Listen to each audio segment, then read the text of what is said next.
Hello दोस्तों, स्वागत है आपका हमारे चैनल चंदन एकेडमी में। आज के हम इस वीडियो में दोस्तों कक्षा 10 विज्ञान का जो पाठ का नाम धातु तथा अधातु है दोस्तों, उस चैप्टर को एक ही वीडियो में पूरा खत्म कर देंगे दोस्तों। बहुत ही आसान भाषा में आपको एक एक टॉपिक को अच्छे से समझाएंगे दोस्तों, और सभी इंपोर्टेंट क्वेश्चन को बताएंगे। जो हम इस वीडियो में बताएंगे दोस्तों, उसी में से आपके बोर्ड एग्जाम में प्रश्न पूछा जाएगा। इससे बाहर का एक भी प्रश्न नहीं पूछा जाएगा दोस्तों। और दोस्तों हम यह भी बताएंगे कि प्रश्न कैसे पूछेगा और उसका उत्तर कैसे लिखेंगे।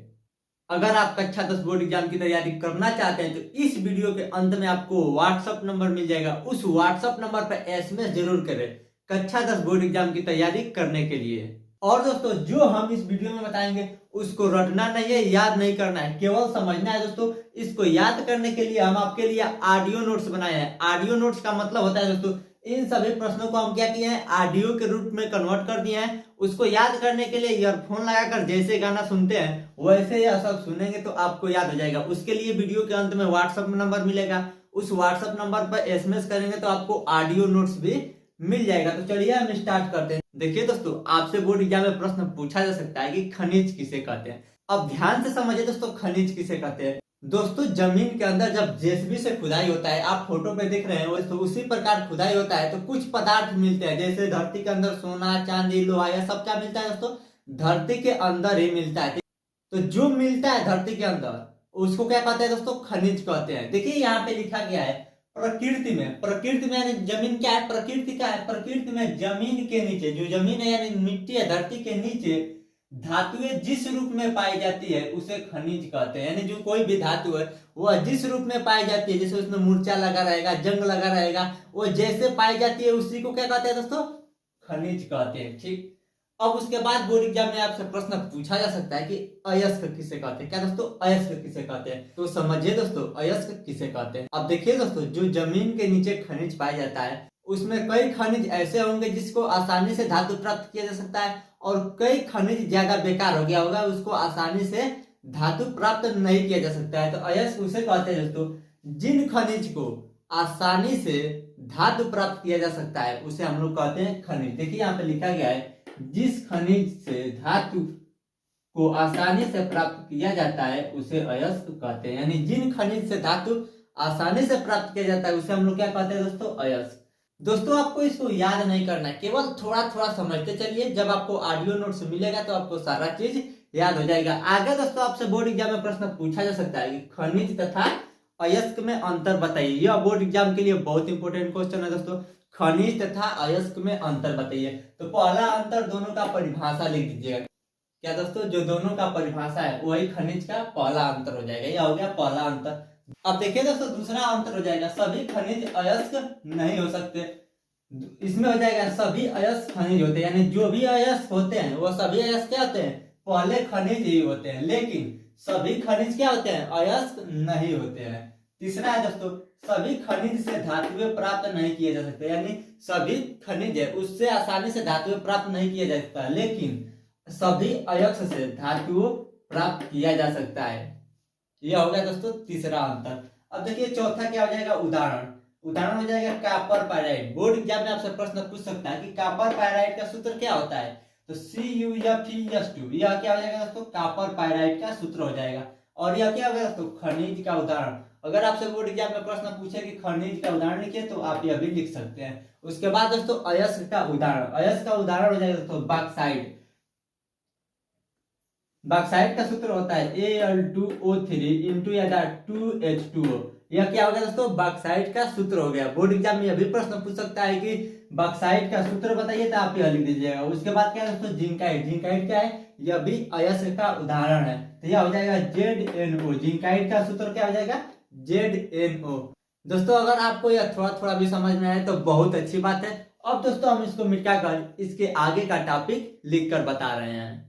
अब देखिए दोस्तों उसको मिटाकर हम आगे का टॉपिक लिख दिए हैं। आगे दोस्तों आपसे बोर्ड एग्जाम में प्रश्न पूछा जा सकता है कि भर्जन किसे कहते हैं। तो भर्जन किसे कहते हैं दोस्तों, अयस्क को वायु की उपस्थिति में, उपस्थिति का मतलब जब वायु रहे, वायु की उपस्थिति में गर्म करने की प्रक्रिया को भर्जन कहते हैं। यानी भर्जन किसे कहते हैं दोस्तों, जो अयस्क होता है, अयस्क को वायु की उपस्थिति में गर्म करने की प्रक्रिया को हम लोग क्या कहते हैं दोस्तों, भर्जन कहते हैं। अब देखिए इसका उदाहरण है, बोर्ड एग्जाम में आपसे यह भी प्रश्न पूछा जा सकता है कि भर्जन को उदाहरण सहित समझाइए। तो इसका उदाहरण हो जाएगा दोस्तों 2ZnS प्लस 3O2। O2 का मतलब क्या है दोस्तों? ऑक्सीजन। ऑक्सीजन है ना दोस्तों, तो ऑक्सीजन की उपस्थिति में गर्म करने की प्रक्रिया को क्या कहते हैं? भर्जन कहते हैं। तो यहाँ पे भर्जन हुआ है तो क्या बना है दोस्तों? 2ZnO plus 2SO2। तो यह क्या हो गया दोस्तों? भर्जन का उदाहरण। आगे दोस्तों आपसे बोर्ड एग्जाम में प्रश्न पूछा जा सकता है कि निस्तापन किसे कहते हैं, या निस्तापन को उदाहरण सहित समझाइए। तो यहाँ पे लिखा गया है निस्तापन, अयस्क को वायु के अनुपस्थिति में, यहाँ पे था दोस्तों वायु के उपस्थिति में। उपस्थिति का मतलब होता है दोस्तों जब वायु रहे, लेकिन यहाँ पे क्या है दोस्तों? वायु के अनुपस्थिति में। अनुपस्थिति का मतलब जब वहां पे वायु न रहे, वायु की अनुपस्थिति में गर्म करने की प्रक्रिया को निस्तापन कहते हैं। यानी जब वायु न रहे तब अयस्क को गर्म करेंगे तो उस प्रक्रिया को क्या कहेंगे? निस्तापन कहते हैं। अब देखिए निस्तापन का उदाहरण, निस्तापन का उदाहरण है दोस्तों 2ZnO CO3। इसको क्या किया गया दोस्तों? इसको क्या किया गया है दोस्तों? वायु के अनुपस्थिति में गर्म किया गया है। तो क्या बना है? ZnO plus CO2। तो यह क्या होगा दोस्तों? निस्तापन का उदाहरण। उसके बाद दोस्तों आगे आपसे बोर्ड एग्जाम में प्रश्न पूछा जा सकता है कि भर्जन तथा निस्तापन में क्या अंतर होता है, उदाहरण सहित समझाइए। तो दोस्तों भर्जन तथा निस्तापन में क्या अंतर हो जाएगा दोस्तों? अयस्क को वायु की उपस्थिति में गर्म करने की प्रक्रिया को भर्जन कहते हैं, यही लिख देंगे। और निस्तापन, अयस्क को वायु की अनुपस्थिति में गर्म करने की प्रक्रिया को निस्तापन कहते हैं, यह लिख देंगे। उसके बाद इन दोनों का क्या लिख देंगे? उदाहरण लिख देंगे। सेम टू सेम यही लिखेंगे। अगर भर्जन पूछेगा बोर्ड एग्जाम में कि भर्जन किसे कहते हैं, तो यहाँ से यहाँ तक लिख देंगे, ठीक। उसके बाद अगर आपसे बोर्ड एग्जाम में निस्तापन पूछता है तो यहाँ से यहाँ तक लिख देंगे। अगर बोर्ड एग्जाम में यह भी पूछा सकता है कि भर्जन तथा निस्तापन में अंतर बताइए, तो यहाँ से यहाँ तक पूरा लिख देंगे तो आपको पूरा नंबर मिल जाएगा। अब देखिए दोस्तों इसको मिटा कर हम आगे का टॉपिक बता रहे हैं। अब देखिए दोस्तों उसको मिटा कर हम आगे का टॉपिक लिख दिया है। आगे का टॉपिक जो है दोस्तों यह बोर्ड एग्जाम के लिए बहुत इंपॉर्टेंट है। बोर्ड एग्जाम में आपसे प्रश्न पूछा जा सकता है कि धातुओं की सक्रियता श्रेणी किसे कहते हैं, या विद्युत रासायनिक श्रेणी किसे कहते हैं। दोनों का मतलब एक ही होता है दोस्तों, धातुओं का सक्रियता श्रेणी या विद्युत रासायनिक श्रेणी। तो देखिए इसका आंसर क्या हो जाएगा? धातुओं को क्रियाशीलता के आधार पर। अब समझिए क्रियाशीलता किसे कहते हैं? क्रिया करना यानी मिलना। क्रियाशीलता के आधार पर कोई धातु दोस्तों जल्दी आपस में मिल जाता है और कोई धीरे धीरे मिलता है। तो क्रियाशीलता का मतलब क्या होगा दोस्तों? मिलना, यानी मिलने के आधार पर घटते हुए क्रम में व्यवस्थित करने को विद्युत रासायनिक श्रेणी कहते हैं। इसका मतलब दोस्तों जो जल्दी आपस में मिल जाए उसको सबसे ऊपर, फिर उससे थोड़ा कम मिले उसको नीचे, उससे नीचे, फिर दोस्तों उससे थोड़ा कम मिले उसको उससे नीचे। यानी इसका मतलब दोस्तों जो सबसे तेज क्रिया कर ले, यानी जो सबसे तेज मिले उसको सबसे ऊपर रख देंगे। उसके बाद जो सबसे कम क्रिया करे उसको सबसे नीचे रख देंगे। तो यहाँ पे देखिए रखा गया, यह क्या है? धातुओं का एक श्रेणी बनाया गया है। यह किसके आधार पर रखा गया है? क्रियाशीलता के आधार पर। जिसका क्रियाशीलता अधिक है उसको सबसे ऊपर, और जिसका क्रियाशीलता कम है उसको नीचे से व्यवस्थित किया गया है। तो इस श्रेणी को हम लोग क्या कहते हैं दोस्तों? विद्युत रासायनिक श्रेणी।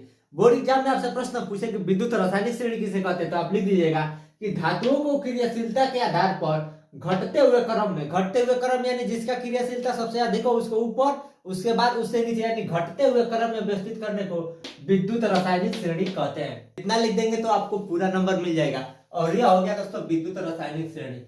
उसके बाद दोस्तों आगे आपसे बोर्ड एग्जाम में प्रश्न पूछा जा सकता है कि विद्युत रासायनिक श्रेणी का गुण लिखिए। यहाँ पे लिखा गया विद्युत रासायनिक श्रेणी का गुण। तो देखिए विद्युत रासायनिक श्रेणी का गुण क्या है? पहला गुण है दोस्तों हाइड्रोजन से पहले या ऊपर। इसका मतलब हाइड्रोजन देखिए कहाँ पे है दोस्तों? यहाँ पे हाइड्रोजन। हाइड्रोजन से पहले यानी हाइड्रोजन से ऊपर क्या है? पहले। पहले या ऊपर दोनों एक ही चीज है। आने वाली धातु यानी जो हाइड्रोजन से पहले धातु आ रही है वो अम्लों से क्रिया करके हाइड्रोजन को क्या करता है? विस्थापित कर देता है। यानी जो धातु हाइड्रोजन के ऊपर है वो अम्ल के साथ क्रिया करेगा तो क्या होगा दोस्तों? हाइड्रोजन गैस, हाइड्रोजन विस्थापित कर देगा। यह हो गया दोस्तों विद्युत रासायनिक श्रेणी का पहला गुण। अब देखिए दूसरा गुण क्या है? इस श्रेणी में धातुओं का स्थान जितना पहले होगा, यानी धातुओं का स्थान जितना पहले या ऊपर होगा, हाइड्रोजन विस्थापित करने की क्षमता उतना ही अधिक होगी। क्या इसका मतलब दोस्तों? धातुओं का स्थान जितना ऊपर होगा उतना ही हाइड्रोजन विस्थापित करने की क्षमता अधिक होगी। यह हो गया दोस्तों विद्युत रासायनिक श्रेणी का दो गुण। अब दोस्तों हम इसको मिटाकर और उसके बाद हम यह भी बताएंगे दोस्तों विद्युत रासायनिक श्रेणी का उपयोग क्या है। यह क्वेश्चन दोस्तों बोर्ड एग्जाम के लिए बहुत इंपोर्टेंट है और यह लास्ट क्वेश्चन है। इसके बाद यह चैप्टर समाप्त हो जाएगा। तो चलिए दोस्तों हम इसको मिटाकर आगे का टॉपिक लिखकर आपको बता देते हैं। अब देखिए दोस्तों उसको मिटाकर आगे का टॉपिक लिख दिए उपयोग, यानी विद्युत रासायनिक श्रेणी का उपयोग क्या है। देखिए पहला उपयोग क्या है दोस्तों, विद्युत रासायनिक श्रेणी की सहायता से धातुओं की क्रियाशीलता की तुलना की जा सकती है। यानी विद्युत रासायनिक श्रेणी से क्या किया जाता है दोस्तों, धातुओं की क्रियाशीलता का तुलना किया जा सकता है। और दूसरा गुण है दोस्तों, विद्युत रासायनिक श्रेणी की सहायता से धातुओं द्वारा अम्लों में से क्या दोस्तों, धातु क्या करता है, अम्लों में से हाइड्रोजन विस्थापित कर पाने की क्षमता की जानकारी मिलता है। अगर दोस्तों आप कक्षा 10 बोर्ड एग्जाम की तैयारी करना चाहते हैं तो हमारे व्हाट्सएप नंबर पर एसएमएस जरूर करें। यहाँ पे यह पूरा चैप्टर समाप्त हो गया।